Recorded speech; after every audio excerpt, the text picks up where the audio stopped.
जय श्री कृष्णा, जय महाकाल। सभी शिव भक्तों को श्रावण मास की अनंत अनंत शुभकामनाएं। यह श्रावण मास आपके जीवन का सर्वश्रेष्ठ मास होवे। इस मास में भगवान शिव की कृपा आपके ऊपर खूब बरसे, आपके समस्त कार्य जो है बहुत अच्छे तरीके से संपन्न होवे। आप क्या करें क्या नहीं करें और क्या क्या करने से क्या क्या लाभ होगा और क्या नहीं करने से हम बहुत सारी समस्याओं से बच सकते हैं। यह श्रावण मास बहुत ही पुण्य पवित्र मास होता है। इसमें शिव की पूजा करने से हमारी समस्त मनोकामनाएं पूर्ण होती है। भगवान शिव का विशेष प्रसाद पाने के लिए ही यह मास बनाया गया है। भगवान की कृपा प्राप्त करने के लिए श्रावण मास में एक नियम अवश्य रूप से बनाएं। प्रतिदिन किसी भी सिद्ध शिवालय में जाकर के एक शुद्ध घी का दीपक लगाएं। यदि अगर आप भगवान के मंदिर में दिया लगाएंगे, उजाला करेंगे, तो निश्चित रूप से आपका जीवन जो है जगमगा जाएगा। आपके जीवन से समस्त प्रकार का अंधकार समाप्त हो जाएगा, आपके जीवन में प्रकाश आएगा। हमेशा यह ध्यान रखें कि शुद्ध जल से स्नान करें, शुद्ध पवित्र वस्त्र धारण करें, नियमित रूप से यदि हो सके तो पूरे श्रावण मास व्रत करें और अभक्ष को भक्ष नहीं करें। जो खाने योग्य पदार्थ नहीं है वो कदापि नहीं खाएं। अपना आचरण जो है वह शुद्ध रखें। यदि अगर आप बहुत लंबे समय से किसी व्यधा से, व्याधि से परेशान हैं, किसी रोग से परेशान हैं, तो आपको बहुत सरल उपाय बता रहे हैं। यह करिए, एक पात्र में जौ रखिए, उस जौ के जल को भगवान शिव को अर्पण करिए। नित्य 30 दिन तक अर्पण करिए। भगवान आपके असाध्य से असाध्य रोगों का नाश करेंगे।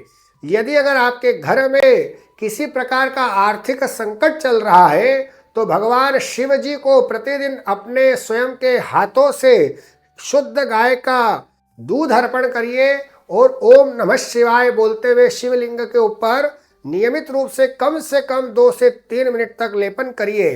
पश्चात शुद्ध जल चढ़ाइए। यदि अगर आप बहुत समय से किसी कोर्ट कचहरी से परेशान हैं, किसी केस में परेशान हैं, आरोप प्रत्यारोप से परेशान हैं, तो भगवान शिव जी के ऊपर नियमित रूप से शहद अर्पण करिए और साथ में आप जो है घी अर्पण करिए।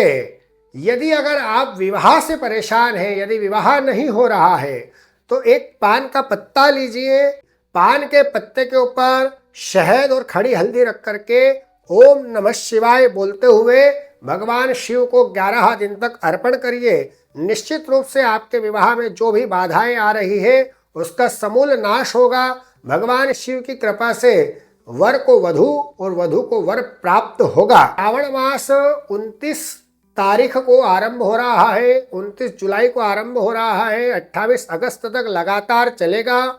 इसमें 4 सोमवार आएंगे, 2 प्रदोष आएंगे, एक शिवरात्रि आएगी। एक प्रदोष सोम प्रदोष रहेगा, दूसरा प्रदोष भौम प्रदोष रहेगा और शिवरात्रि भी भौमवार मतलब मंगलवार के दिन आएगी। विद्यार्थियों के लिए भी यह मास बहुत पावन मास है। विद्यार्थी भी इस मास में जो है भगवान शिव की आराधना करें। सरल रूप से कैसे कर सकते हैं? यदि किसी कॉलेज में पढ़ रहे हैं तो मंदिर नहीं जा सकते हैं, तो नियमित रूप से कम 108 बार ओम नमः शिवाय का जाप करें। शनिवार अथवा सोमवार के दिन मंदिर में जाकर के भगवान शिव जी को जल अर्पण करें। ओम शिवाय नमः, यह मंत्र ध्यान रखिए। विद्यार्थियों के लिए ओम शिवाय नमः, इस मंत्र का जाप करते हुए भगवान शिव को जल अर्पण करें। इससे उनकी बुद्धि और विद्या श्रेष्ठ होगी।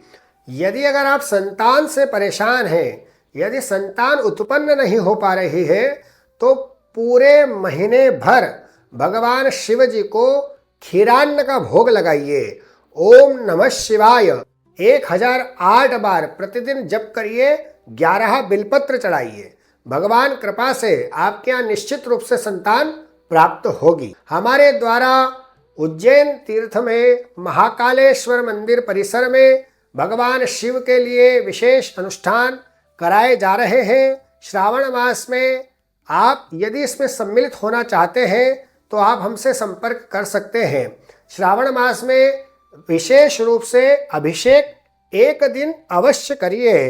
यदि अगर आप साधारण रूप से करना चाहते हैं तो जल से करिए, कोई मनोकामना है तो दूध से करिए, यदि अधिक धन की कामना है तो घृत से करिए, यदि बहुत सारी समृद्धि चाहिए तो शहद से करिए, यदि संतान चाहिए तो जौ के रस से करिए, और विशेष लक्ष्मी की कृपा चाहिए तो गन्ने के रस से करिए। और पंचामृत पूजन जितना अधिक से अधिक हो सके अवश्य रूप से करिए। और विशेष रूप से यह ध्यान रखिए कि श्रावण मास में किसी भी प्रकार से अपना आचार, विचार और व्यवहार गलत नहीं होवे, तो भगवान शिव की कृपा आपके ऊपर बहुत बरसेगी, आप सुखी रहेंगे। हमारे द्वारा समस्त प्रकार की पूजाएं, अनुष्ठान संपादित किए जाते हैं, शास्त्रोक्त विधि से किए जाते हैं। ज्योतिष और वास्तु की सलाह शास्त्र सम्मत प्रदान की जाती है। अधिक जानकारी के लिए आप हमसे संपर्क करिए। जय श्री कृष्ण।